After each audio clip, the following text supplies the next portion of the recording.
Գյուրջան Կասկադ, հասանելի բնակարաններ 65 ամիս մարման ժամկետով։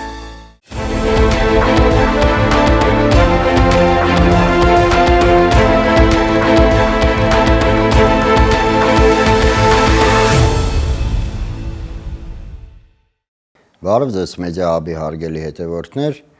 այսօր մեդիանալիտիկ հաղորդման շրջանակում հյուրընկալել ենք լրագրող Կարպիս Փաշոյանին։ Բարև ձեզ, պարոն Փաշոյան։ Բարև ձեզ։ Շնորհակալ եմ հրավերն ընդունելու համար։ Ես եմ շնորհակալ։ Պարոն Փաշոյան, ազգային ժողովում կարծես թե ձևավորվում է քաղաքական նոր մշակույթ, քաղաքական նոր շարժեձևեր ու նոր լեքսիկոն։ Մասնավորապես Նիկոլ Փաշինյանը վերջին ազգային ժողովի հետ հարց ու պատասխանի ժամանակ նախ ձեռքի շարժումով ընդդիմադիրներին հասկացրեց, որ վզներդ կտրելու եմ, այնուհետև օգտագործեց երևի Հայաստանի պատմության մեջ նախադեպը չունեցող արտահայտություն, երբ երկրի ղեկավարը ընդդիմադրին անվանում է համբալ։ Հիմա եթե զուգահեռ անցկացնենք, օրինակ Վիկտոր Հյուգոյի թշվառների եւ Նիկոլ Փաշինյանի համբալների մեջ, ապա Հյուգոյի թշվառներով Ֆրանսիան կարող է հպարտանալ եւ ոչ միայն Ֆրանսիան, այլ նա դասվում է համաշխարհային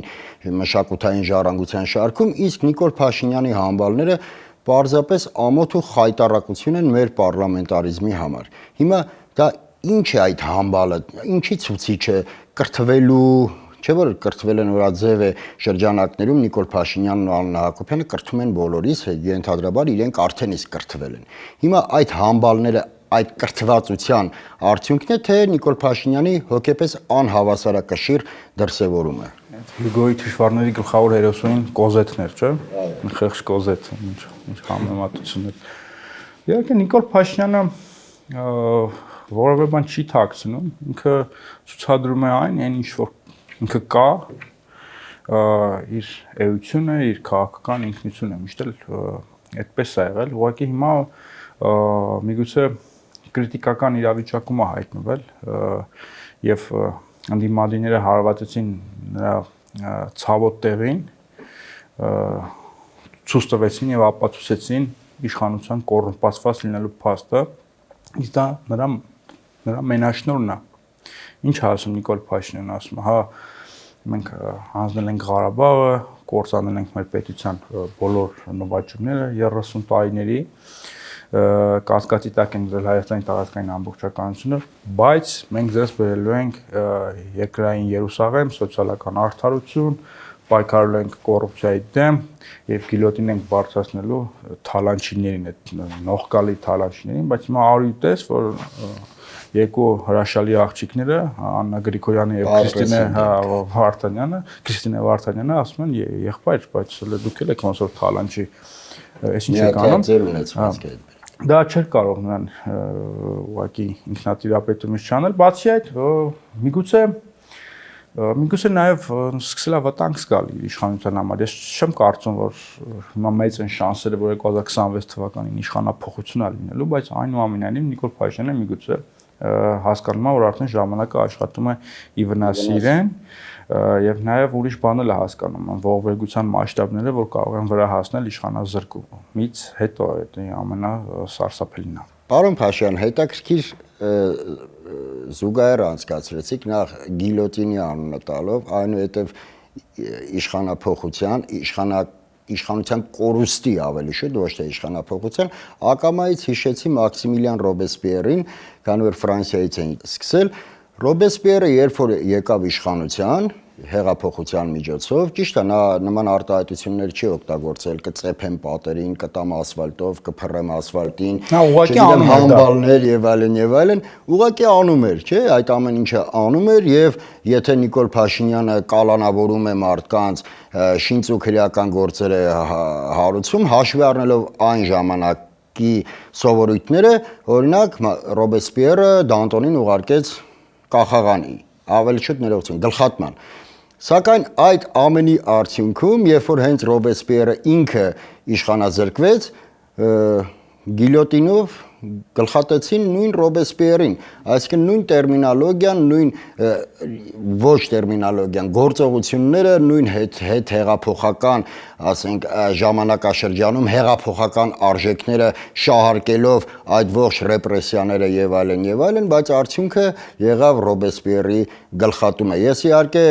դեմ եմ որպեսի Նիկոլ Փաշինյանին գլխատեն եւ առհասարակ որևէ մեկին գլխատեն, սակայն կողմ եմ որպեսի Նիկոլ Փաշինյանը ի վերջո պատասխանատվություն կրի այն ամենի համար, ինչը որ նա այն աղետը, որը բերել է հայ ժողովրդի գլխին, իսկ միակ պատասխանատվության միջոցը քաղաքակիրթ երկրում դա դատարանի առջև կանգնելն է։ Ինչ եք կարծում, կգա այդ օրը, որ Նիկոլ Փաշինյանը կանգնի դատարանի առաջ եւ արդյոք հենց դա է նրա գլխավոր մտավախությունը, որը նրան դրդում է նման բառապաշարով խոսել ու կարծում այդ բառապաշարի հասցեատերը նաև հասարակությունն է, որովհետև նախ նա ուզում է իրեն ցույց տալ որպես դուխով լավ տղա, երկրորդն էլ գուցե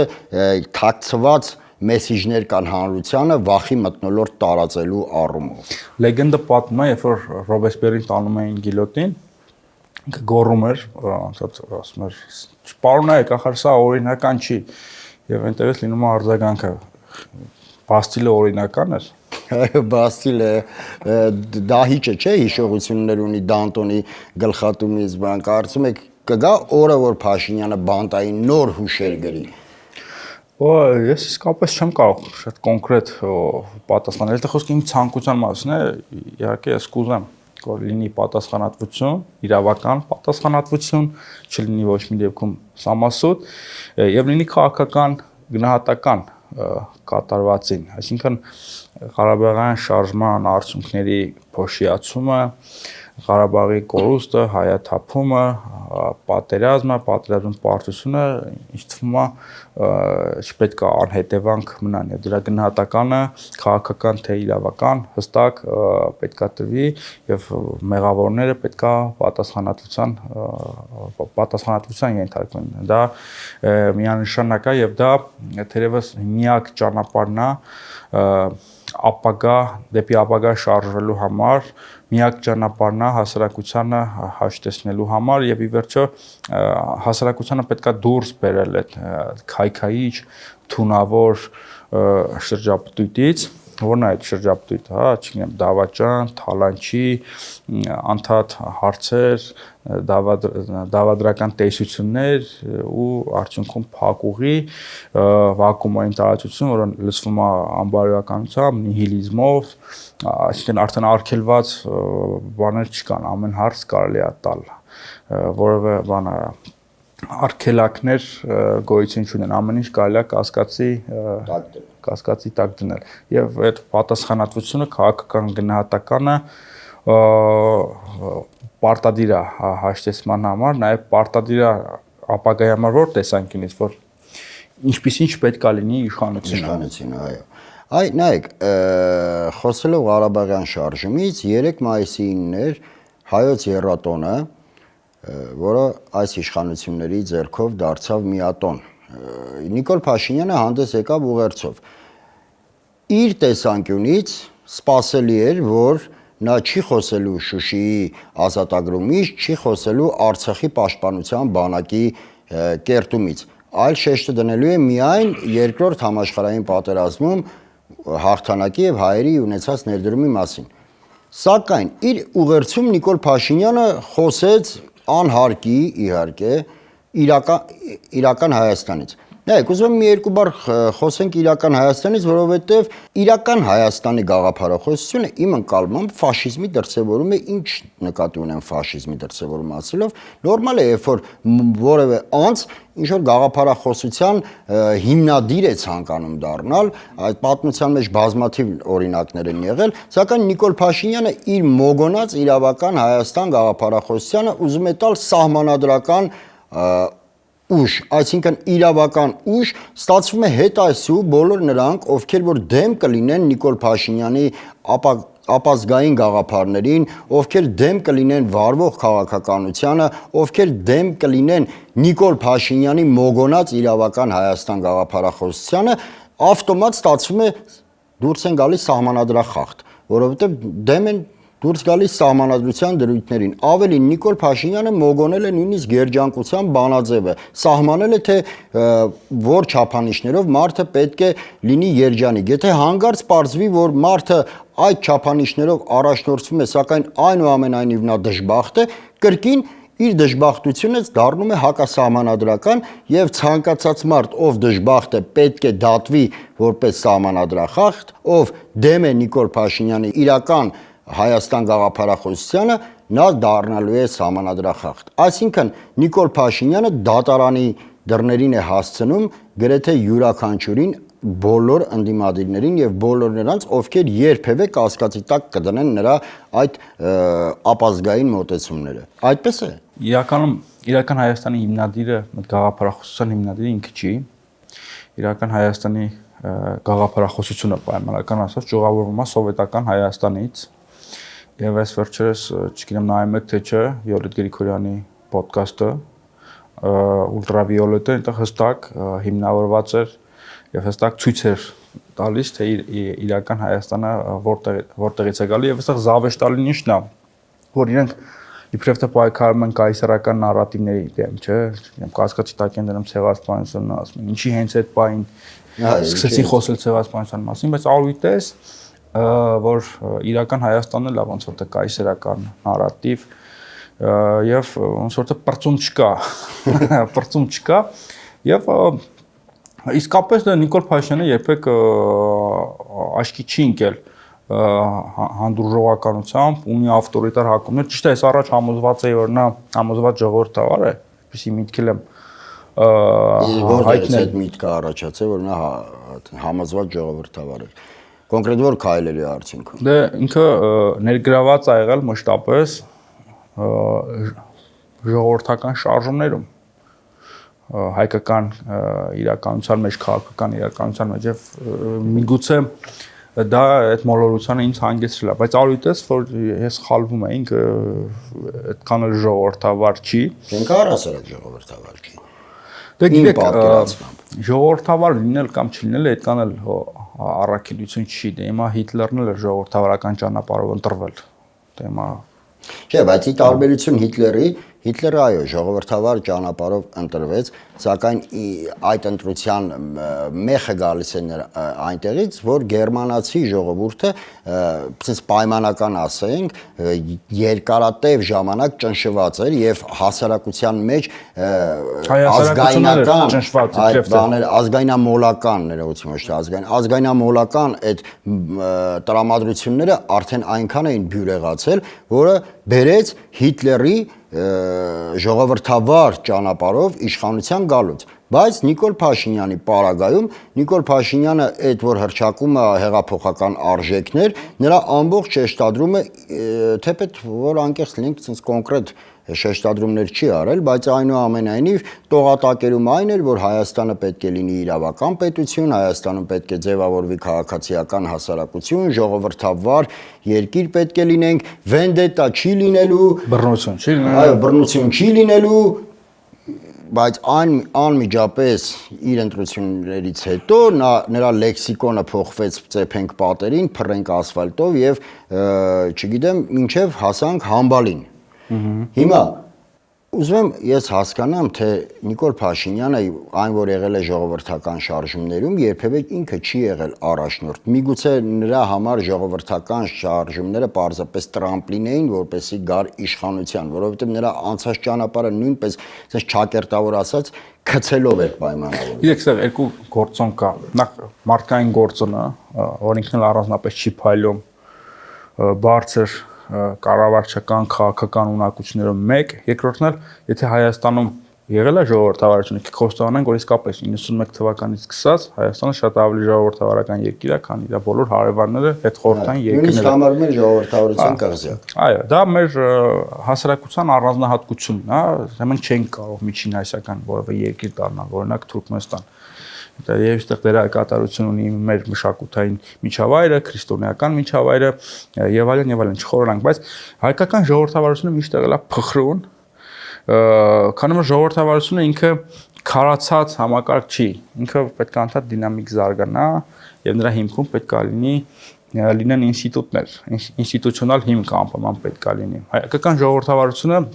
այս առումով փխրուն է եղել ու ակնթարթային է եղել, որովհետև չի ունեցել ինստիտուցիոնալ հիմք։ Միանշանակ։ Եվ այստեղ երկու բաները գումարվում են. ինստիտուտների չգոյություն, Նիկոլ Փաշինյանի անձնական որակներ, դուչեական որակներ եւ այստեղ պարզա որ այս ամեն ինչից պետքա փոխակ ծնվել այսպիսի մի տաձև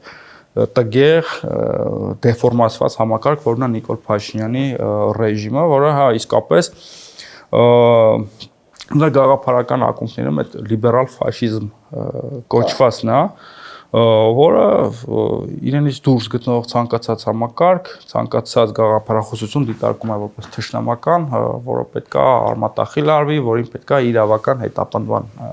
ենթարկել։ Իդեպ առիթից օգտվելով Նիկոլ Փաշինյանին հիշեցնենք, երբ որ ինքը անդադ թմկահարում է, որ 2018 թվականին Հայաստանում հաղթել է ժողովրդավարությունը, նա միանշանակ նկատի ունի այն, որ 2018 թվականին իր ներկայացմամբ եղել է ազատ ընտրություններ, որին ես մի քիչ կասկածամտորեն եմ մոտենում այն առումով, որ էյֆորիկ մթնոլորտը այն աստիճան բարձր էր, որ պարզապես այլ ուժերին զրկել էր հավասար մրցակցային պայմաններից, բայց նույնիսկ եթե ելակետը ընդունենք այն, որ 2018 թվականի ընտրությունները հիմք են հանդիսանում այսօր Հայաստանի Հանրապետությունը համարել ժողովրդավար, Նիկոլ Փաշինյանին հիշեցնենք, որ նույն Վրաստանում ժողովրդավարական ճանապարհով, այսպես ասած, ազատ ընտրություններով իշխանության եկավ Գամսախուրդյան եւ երկիրը գլորվեց քաղաքացիական պատերազմի մեջ։ Ադրբեջանում նույն այդ ընտրություններով իշխանության եկավ Էլչիբեյը եւ մենք տեսանք Ադրբեջանի հետագա ընթացքը նույն այդ ընտրություններով իշխանության եկավ 2018 թվականին Նիկոլ Փաշինյանը Եվ արդյունքում մենք կորցրեցինք Արցախը, արդյունքում առ այսօր Հայաստանի Հանրապետությունը երշիկի նման կտրտվում եւ հանձնվում է ադրբեջանցիներին, այսինքն ես ուզում եմ հաստատեմ ձեր այն ասածը, եթե հիմքում չկան ժողովրդավարության ինստիտուտ, ժողովրդավարական մշակույթ, եթե հասարակությունը պատրաստ չէ ամբողջովին այդ ժողովրդավարության ընկալմանը, չկա քաղաքացիական հասարակություն, միանշանակ երաշխիք չէ, որ ազատ ընտրությունները կհանգեցնեն ժողովրդավարության։ Հիմնադիր հայրերը ինչ են ասում, հասկանալի է, որ մարդիկ հրեշտակներ չեն երկրի վրա եւ դրա համար անհրաժեշտ են օրենքներ։ Հասկանալի է, որ իշխանություններն էլ հրեշտակներ չեն եւ անհրաժեշտ են վերահսկողական մեխանիզմներ, պարլամենտ, քաղաքացիական հասարակություն եւ տարատեսակ ինստիտուտներ, այսինքն երկրի վրա հրեշտակներ չեն լինում եւ այդ գայթակղությունները ամենուրեք են եւ բնորոշ են բոլորին, բոլոր հասարակություններին եւ այս առումով մենք առանձնահատուկ չենք, այսինքն գայթակղությունները միշտ էլ լինելու են եւ անհատի քաղաքական գործի մուտացիան էլ, հա,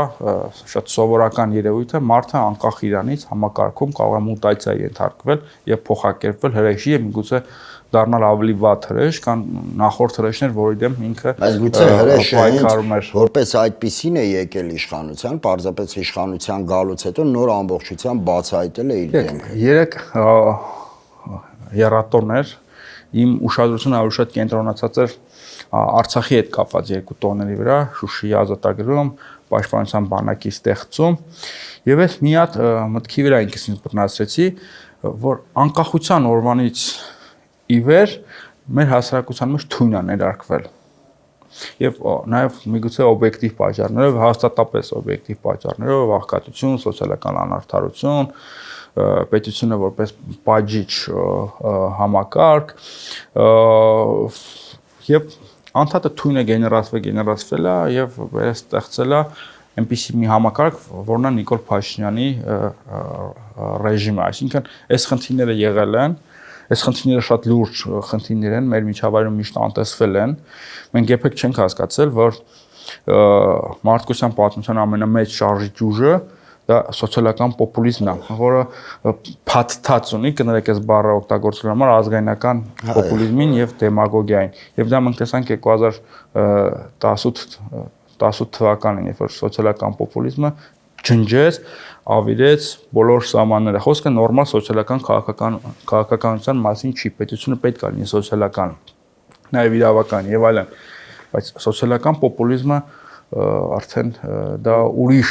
թույն է, որը մեր մեջ անդադ ներարկվել է։ Հենց ձեր մատնանշած սոցիալական պոպուլիզմն է հավանաբար պատճառներից մեկը նրա, որ օրինակ 91 թվականին, երբ մենք կերտեցինք, վերականգնեցինք դարերով մեր կորսված անկախությունը, երբ որ վերջապես ազատագրեցինք Արցախը, այսինքն ունեցանք նաև հստակ շոշափելի տարածքային ձեռքբերումներ, երբ որ ի վերջո մենք ունեցանք հաղթանակներ, ապա չգիտես ինչի այդ թվականները ոչ ոք չի անվանում հաղթանակի տարիներ, ոչ ոք չի համարում պետականության վերականգնման տարիներ, Արցախի ազատագրման տարիներ, բոլորը մի բառով բնութագրում են մութ ու ցուրտ տարիներ։ Կարելի է կարծել այդ տարիներին միայն մութ էր ու ցուրտ, ուրիշ որևէ բան տեղի չի ունեցել։ Հավանաբար հենց այդ թույնն ու սոցիալական պոպուլիզմն էին պատճառը, որ մենք մեր հաղթանակի ձեռքբերումների տարիները արժեզրկեցինք, որակեցինք մութ ու ցրտի տարիներ եւ այդպես սերնդես բերն է բերան սկսեց փոխանցվել, նույնիսկ կան տակավին պատանիներ, որոնք այն ժամանակ ծնված չեն եղել, սակայն չգիտես ինչի նրանք նույնպես դրանք անվանում են մազութը, էլեկտրոէներգիան հողին տալը, նույնիսկ Սաշիկը, ուր է Սաշիկի 50-50-ները, Նիկոլ Փաշինյանը չի ցույց չի տալիս։ Ուր է այդ ամեն ինչը չկա։ Եվ երեք այդ երաթոնի հետ կապված էլ մի բան ասեմ, էլի ես մեր ժողովրդին չեմ ուզում վատ բան ասել, քննադատել, ինչ-որ հավաքականությանը անորոշ չի կարելի այդպես պիտակումներ տալ, բայց այնուամենայնիվ այդ հարամությունը ոնց որ թե կամ են մեջ կամ ներարկում են։ Տեսեք, օրինակ Շուշիի ազատագրում։ Փոխային բոլորը տոնեն, ուրախանան, հպարտանան, Լևոնը տեղյակ չէր։ 94 թվականին զինադադար պատերազմը կանգնել է մեզ համար նպաստավոր պայմաններով, Արցախը 12000 քառակուսի է դարել, էլի այդ նույն հարամությունը, բա ինչի կանգնեցրիք պատերազմը, մենք գրում ենք, հասնում ենք Բաքու եւ այլն, այս շարքը կարելի է տանել Ռոբերտ Քոչանով, Սերժ Սարգսյանով, բայց եթե մտ հարցն է, էլի մտ ախր հիշեք, մենք ով ենք, ինչ ենք մեզ ներկայացնում եւ տեսեք ինչ ենք արել, ինչ եք էլ ուզում, ինչ եք հարամում, ինչ եք պղծում ամեն ինչ։ Այսինքն դրանից առաջ մենք ինչ ենք եղել, ցեղասպանված ժողովուրդ, մեզ կոտորել են, ոչնչացրել են, հայրենիքից զրկել են, հայրենիք չենք ունեցել, աշխարհում ենք սփռվել ենք, հիմա եկել ենք, Աղդամ ենք գրավել, բայց Շուշի ենք գրավել, Խարվաճար եւ այլն, փոխան այդ ամեն ինչը հպարտանանք, ինչ-որ ազգային, ինչ-որ բան դարձնենք, բայց այդ պղծել ենք, հարամել ենք, մութուցուրտ ենք դարձրել, չեն գնահատել։ Նիկոլն էլ հենց օգտվեց այդ ամենից, կոնսպեկտավորեց, կոպիտ ասած, այդ տրամադրությունների արմատները, որոնք կային, եւ օգտագործեց ու օգտագործում է առ այսօր։ Նայեք մի օրինակ բերեմ։ Ադրբեջանը Ալիևը ի տարբերություն Նիկոլ Փաշինյանի անդադար հասարակության համար ստեղծում է նոր նպատակներ, նոր ազգային երազանքներ, նայեք իրենց տեսանկյունից եմ ասում, ճակերտավոր Ալիևը վերադարձրեց իրենց պատմական հայրենիքը Արցախը, շեշտում եմ, իրենց տեսանկյունից ճակերտավոր, թվում էր թե պետք է իրենց ազգային ամբիցիաները բավարարված լինեին, Ալիևը հռչակվեր Ադրբեջանի հերոս, սակայն իրավամբ ինձ թվում է Նիկոլ Փաշինյանը պետք է հռչակվի Ադրբեջանի հերոս, սակայն Ալիևը կանգ չի առնում, կերտում է նոր իղձեր, նոր նպատակներ, նոր երազանքներ, Զանգեզուր անունով նավ է նավարկում արդեն տևական ժամանակ ծովերում, իսկ Նիկոլ Փաշինյանը հակառակ գործընթացն է տեղի գեներացնում եւ մեր հասարակությունից փորձում է կերտել սպառողական մի հասարակություն, տեղավորելով այստեղ հաց, այստեղ կաց անասնական այդ տրամաբանության շրջանակներում։ Հիմա ըստ ձեզ Նիկոլ Փաշինյանի այս անասնական քաղաքականությունը հասարակությունից անասուն մարդուց անասուն վերածելու այս փիլիսոփայությունը ինչ ընթացք է ունենալու եւ վերջապես երբ է կանգ առնելու, երբ որ կանգնեցնեն Նիկոլ Փաշինյանին հստակ անձին կանգնեցնեն, թե հասարակությունը ինքը գա վերջապես այն եզրահանգման, որ բավե Նիկոլ Փաշինյանի այս անասնացման գործընթացը։ Հասարակությունները երբեք ինքնուրույն որևէ քայլ չեն կարող ձեռնարկել, որովհետև այն ինչ որ մենք անվանում ենք հասարակություն կամ ժողովուրդ, դա անորոշ զանգվածի հետ գործ ունենք, որը չափելի չի։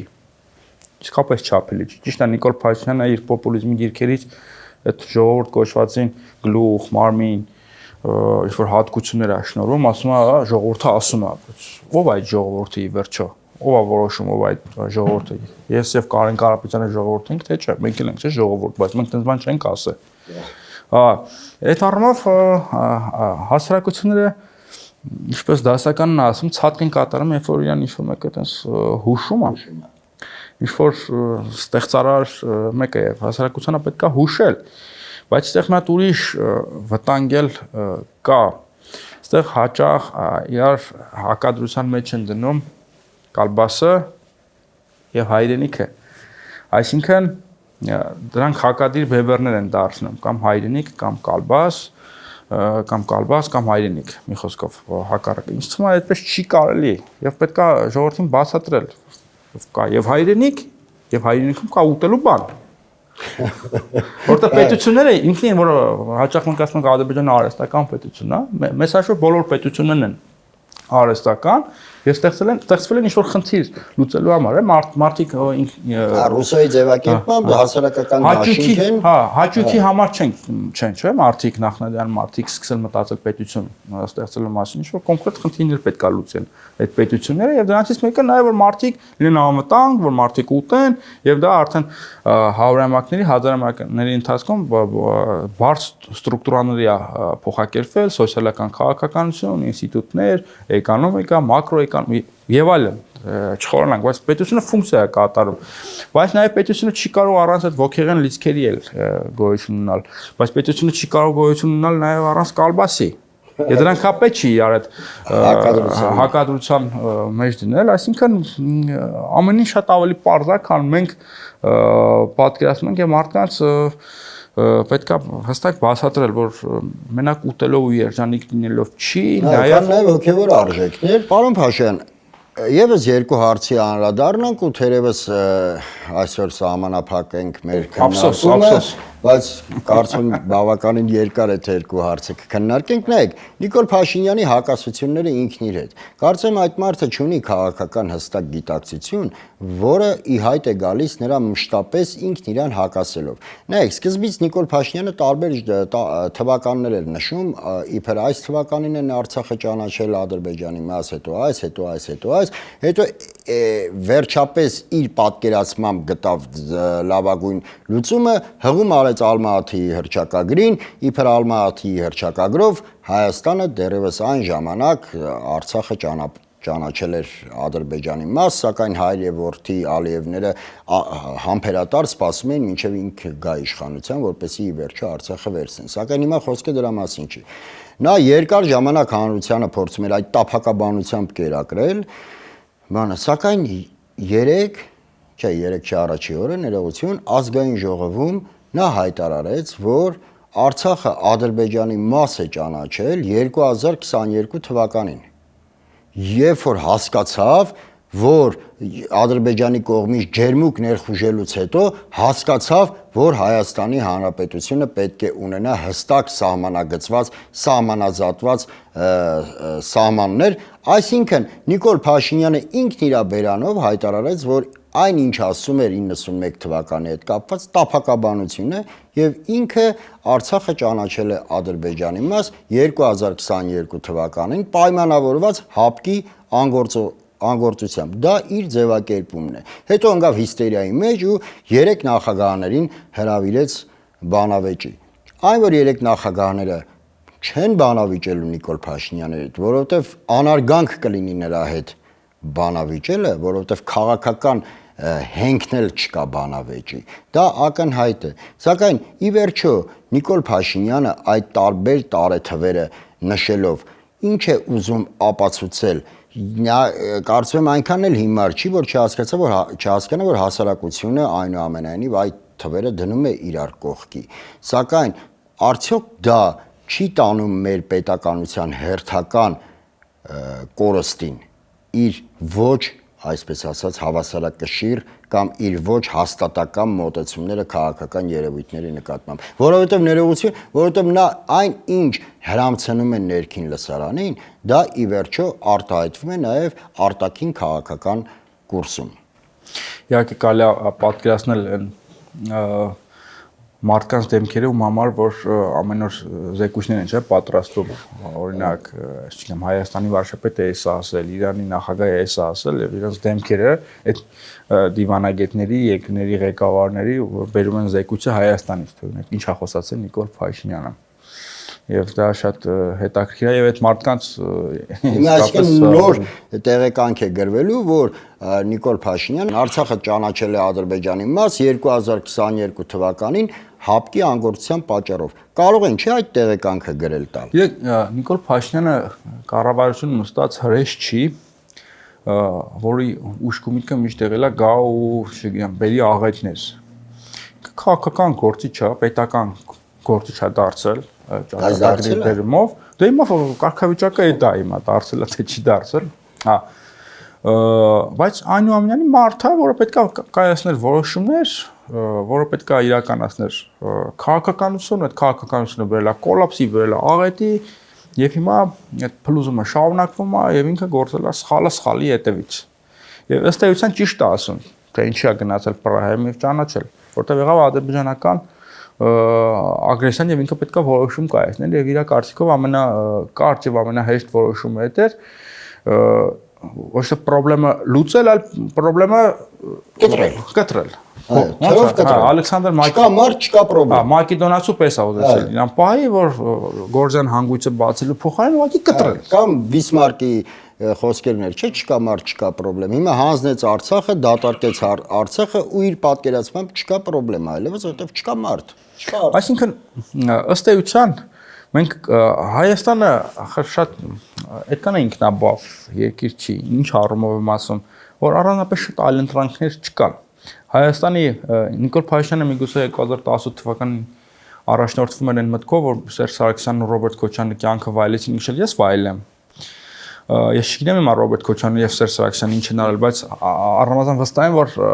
միշտ եղել են անհանգիստ, որովհետեւ լինել Հայաստանի ղեկավար նշանակում է քայլել բարակ պարանի վրայով, ու ամեն քայլափոխի կարասանգնած կրակների մեջ։ Իսկ Նիկոլ Փաշինյանը դա չհասկացավ, թե ինչ է նշանակում լինել Հայաստանի ղեկավար։ Նա չհասկացավ, որ վարչապետի աթոռետ իրան է փոխանցվելու նաեւ Արցախյան հարցի լուծումը։ Դա մեր լեզվով ասած Հայաստանի ղեկավարի նաստրոյկաների մեջ դրված է, այսինքն նաև Արցախի հարցով բանակցող։ Այս հարցին դեռևս կգանք, այսինքն Հայաստանի ղեկավարը ղեկավարները երբեք չեն ունեցել մեծ այլընտրանքներ։ Դա Հնդկաստանի կամ Իրանի ղեկավարը չլինի, որ այստեղ մի բան հրդեհ լինի, մյուս տարբերակով գնա։ Եւ հիմա Նիկոլ Փաշինյանը գործել է ամենագլխավոր սխալը, տապալել է բանակցային գործընթացը, զրոյական կետից է սկսել եւ Սերժ Սարգսյանը իդեպ զգուշացնում էր որ բանակցողի փոփոխությունը կարող է աղետի հանգեցնել եւ ըստ էության դա է ամենամեծ սխալը բանակցային գործընթացի տապալումը, դեր ասած զրոյական կետից սկսելը պատրաստը մոտեցնելը, հաթաթաները եւ դրանից հետո արդեն բնականա որ պետք է լինի ստեղծված իրավիճակը, այսինքն սկսում է մի փլուզում, որը այլևս հնարավոր չի կասեցնել եւ այդ ջերմուկ ներխուժելն էլ այդ փլուզման շարունակությունն է։ Հիմա չքննարկենք այն ինչ Նիկոլ Փաշինյանը հայտարարել է կամ այն եւ ստեղ կներեք ես մի բան էլ ասեմ Պարզապես այս գործարքը Արցախը ճանաչելու դա նաև տեղավորվում է արևմուտքի հետ հարաբերությունների համատեքստում եւ հենց Շարլ Միշելը, Մակրոնը նրան միգուցե ասել են որ գնա եւ ճանաչի Ադրբեջանի տարածքային ամբողջականությունը եկել է իշխանության։ Առանց գիտակցելու գուցե որ իրան դրա համար են բերում։ Ոչ թե նրա համար որ Մակրոնը Հայաստանի թշնամին է, ուղղակի երկրներին, տերություններին, Մինսկի խմբի երկրներին պետք է ինչ-որ մատ լուծում։ Լուծումը մենք պետք է ընտրենք, թե ինչպիսի լուծում կլներ, մի քիչ մեր շահերից բխող, թե ընդհանրապես մեր շահերից չբխող, բայց հիմա կար այդ լուծումը եւ իրան ասել են լուծումը էս է, եղբայր, եթե ուզում ես ինչ-որ մատ կայունություն մենք քեզ ապահովենք, ունես ժամանակավոր դիտորդներ բերենք, ու բան գնա ճանաչի տարածքային ամբողջականությունը եւ ինքը գնացը արել է, իհարկե դա ականապատ ճանապարհ էր իր համար եւ նաեւ Շարլ Միշելի համար եւ հենց Ղարաբաղի հետ կատարված ողբերգության հետևանքով Շարլ Միշելը դարձավ քաղաքական դիակ եւ դա գրում են նաեւ հենց արեմուտքում եւ հիմա Ալիևի համար հաղորդավարությամբ զբաղվում, այսինքն Շարլ Միշելը նույնպես չէր միգուցե պատկերացնում իր կարգավիճակի լրջությունը, նաեւ երբեմն գերագնահատում էր իր լիազորությունները առանց հասկանալու թե ում հետ գործ ունի, որ Էրդողանի հետ գործ ունի, Ալիևի հետ գործ ունի, Պուտինի հետ գործ ունի եւ արդյունքում ունենք այս աղետալի իրավիճակը։ Իդեպ կարող ենք փաստել, որ Նիկոլ Փաշինյանը ազգային ժողովում թեկուզ առանց հասկանալու վերջնականապես ընդունեց իր մեղքը, որ Ալմա-Աթեի երգչակագիր, այս տարեթիվը, այն տարեթիվը որևէ նշանակություն չունեն, այդ ամենը պարզապես տափակաբանություն է իր կողմից հրամցված եւ իրականությունը այն է, որ հենց ինքն է ճանաչել Արցախը Ադրբեջանի կազմում։ Կարող ենք դա ինքնախոստովանանք ընդունել, որպեսզի մեր դիտողներն էլ դա ամրագրեն, որ Նիկոլ Փաշինյանը ինքն իր բերանով հայտարարեց, որ ես ճանաչեցի Ադրբեջանի տարածքային ամբողջականությունը, ճանաչեցի Հայաստանի տարածքային ամբողջականությունը, ճանաչեցի Արցախը Ադրբեջանի կազմում 2022 թվականին։ Պարոն Կարապետյան, դուք ոստաբար ինձ լավ գիտեք որպես հրշական ստաժաբոր, Ղարաբաղյան հակամարտությունը շատ բարդագույն հիմնախնդիրներ կամ միգուցե որ ունի տարատեսակ նյուանսներ եւ նրբություններ եւ ես վստահ չեմ որ բոլորն են հասկանում թե ինչի հետ գործ ունեն, որովհետեւ այստեղ իսկապես նրբությունները շատ են։ Միջազգային հարաբերություններն էլ հեշտ բոլոր չեն եւ ըստ էության գործ ունենք մատ դոգմաների ամբողջության հետ, որոնք կարող են տարատեսակ մեկնաբանությունների ենթարկվել եւ 88 կամ 91 թվականից ի վեր Ղարաբաղյան հակամարտության հետ կապված հարցերը կամ շակերտների մեջ դոգմաները տարատեսակ մեկնաբանությունների են ենթարկվել եւ այստեղ ճշմարտությունը պետքա որոնվեր մեջտեղում ինչը կբերեր խաղաղության, երբ որ այդ մեկնաբանությունները մոտենային իրար, բայց Նիկոլ Փաշինյանը ինչով էր զբաղված վերջին 3 տարիներին, ինքը Հայաստանում ներկայացնում եւ հիմնավորում էր ադրբեջանական մեկնաբանությունը։ Այո։ Ադրբեջանական տեսակետը վստահաբար Հայաստանն էլ ունեցել է իր տեսակետը։ Հայաստանի տեսակետների մի մասը աշխարհը ընդունել է, մի մասը չի ընդունել։ Ադրբեջանն էլ է ունեցել տեսակետներ եւ ես ամենևին էլ չեմ պնդում, որ Ադրբեջանի բոլոր տեսակետները սուտ են եւ անարդար։ Այդպես է չի, իրանք էլ են ունեցել իրենց տեսակետները, որոնց մի մասը աշխարհը ընդունել է, մի մասը չի ընդունել եւ սա գնացել են բանակցություններ, կողմերը որոշել են մոտեցնել իրենց դիրքորոշումները եւ գտնել լուծում։ Բայց Նիկոլ Փաշինյանը մեր մոտեցումները դրել մի կողմ, կարծել է որ եթե մենք պարտվել ենք, ուրեմն մեր մոտեցումները սխալ են եւ ուրեմն Ադրբեջանի մոտեցումներն են ճիշտ, բայց դա սխալ է։ Դա այդպես չի կարող լինել։ Շեշտադրեի որ փաստենք Նիկոլ Փաշինյանի ինքնախոստովանանքը ազգային ժողովում, այն պատճառով որ նա բոլորին համարում է մեղավոր Լևոն Տեր-Պետրոսյանին, Ռոբերտ Քոչարյանին, Սերժ Սարգսյանին, ժողովրդին, տարբեր կուսակցություններին, բոլորին անխտիր համարում է Արցախյան կորստի համար մեղավոր, բացի իրենից։ Նրա ամբողջ գործունեությունը ինքնաարդարացումների եւ սեփական մեղքը ուրիշների գրպանը գցելու համար էր։ Ես ընդհանրապես դա եմ ուզում ամրագրեինք, որ ինքն ի վերջո հաճախ Պուտինին էլ են մեղադրում, իհարկե Ռուսաստանը բոլորն են մեղավոր։ Բայց ես մի բան ասեմ, Ռուսաստանը միշտ է ճանաչել Ադրբեջանի տարածքային ամբողջականությունը, ինչպես որ ԱՄՆ-ն եւ ամբողջ աշխարհը, բայց նոր ասեցինք Հայաստանի ղեկավարի նաստրոյկաների մեջ է դրված այդ ֆունկցիան, որ Հայաստանն է տերը Ղարաբաղյան հարցի, ոչ թե Պուտինը, Ռուսաստանը կամ Իրանը կամ նահանգները։ Եվ իդեպ որ ասիկ Պուտին մի վերջին հարցել կարճ քննարկենք, նայեք 3 մայիսի 9-ի արդիվ Նիկոլ Փաշինյանը գնացել էր Մոսկվա, Ալիևը չէր գնացել Մոսկվա։ Նիկոլ Փաշինյանը գլխահակ, ինչ որ Կարմիր գորգի վրայով քայլեց, եւ ռուս լրագրողներն նրան ներկայացրեց որպես Ադրբեջանի նախագահ, թեպետ լավ, համարենք դա վրիպակ էր, այնուհետև խեղճացած նստած էր նկարներում կա Լուկաշենկո եւ Պուտինի կողքին, բայց գնացել էր։ Ալիևը չէր գնացել Մոսկվա, բայց դրա փոխարեն Մոսկվա էր գնացել ադրբեջանական զորախումբ, մասնակցում էր շքերթին, Ադրբեջանի դրոշով եւ այլն եւ այլն։ Հիմա այս սովորաբար գիտեք որ քաղաքականության մեջ ոչինչ մանրունք չի լինում։ Ոչ մի բան հենց այնպես չի լինում եւ յուրաքանչյուր դետալ անպայման իր դրսևորումն է ունենում հետագա քաղաքական գործընթացներում։ Հիմա Նիկոլ Փաշինյանի այդ գլխահակ քայլվածքը եւ ադրբեջանական դրոշի Կրեմլով անցնելը ինչ վերադասավորումներ կարող է մտցնել Հայաստան, Ռուսաստան, Ադրբեջան այդ երյակում։ Եկ հələ մի կողմ թողնենք հայկական ցակում ունեցող մարշալներին, դրանք խորհրդային մարշալներ են առաջին հերթին, հետո նոր հայկական ցակումով։ Բայց սովետական Հայաստանը գանք, որը երկիր նայելին է, Հայաստան նայել է։ Քանի դիվիզիա տվել հայրենական մեծ պատերազմին։ Ինչի համար եմ սա ասում, այսինքն հայկական զորախումբը պետք է անցներ այնտեղով, հաշվի առնելով այդ դիվիզիաների քանակը, հաշվի առնելով այդ դիվիզիաները ինչ մարտական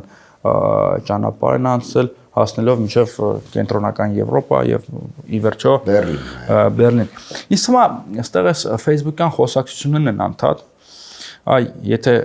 գնաց Մոսկվա ինքնիշխան չի, եթե չգնար Մոսկվա կլներ ինքնիշխան, իսկ հիմա այդ ինքը ընտրեց կիսահղի վիճակ։ Հա։ Այդ ինքնիշխանություն բառը մենք պետքա նորովի մեկնաբանենք։ Հասկանանք թե ինչն է մեր համար ինքնիշխան, մեր պետության համար, մեր ազգային շահերի համար, որովհետև ինքնիշխանություն եզրույթը մեր միջավայրում, հատկապես մեր արևմտամետները օգտագործում են լրիվ այլ բովանդակությամբ, բալթյան երկրների բովանդակությամբ են օգտագործում, որովհետև մեր մոտ երբ որ ասում ես ինքնիշխանություն, դրա հակառակը, հակադիրը միշտ ընկալվում է Ռուսաստանը, չէ՞։ Բայց դա այսինքն մենք բառի բալթյան երկրների ուկրաինական մոդելն ենք բերել, անշուշտ նրանց մոտ դա լեգիտիմ է, հարց չկա, բայց մեր ուրիշ երկիր է, ուրիշ տարածաշրջանում, այսինքն տերմինը պետքա ադապտացվի մեր միջավայրին, չէ՞, ամեն